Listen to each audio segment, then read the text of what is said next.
சுட சுட சாதம் வந்திருக்கு. அப்புறம் பார்த்தீங்கன்னா சாம்பார் வந்திருக்கு. அப்புறம் பார்த்தீங்கன்னா அப்பளம் வந்திருக்கு.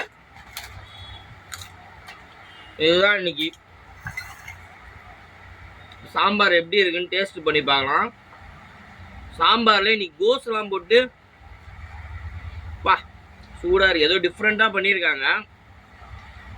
எப்படி பண்ணியிருக்காங்கன்னு பார்க்கலாம். செம்ம சூடாக இருக்கு இன்னைக்கு.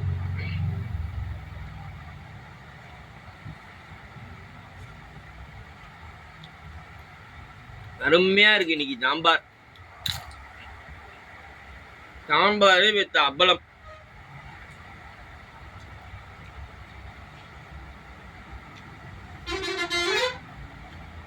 அருமையாக இருக்கு. ஒர்த்து.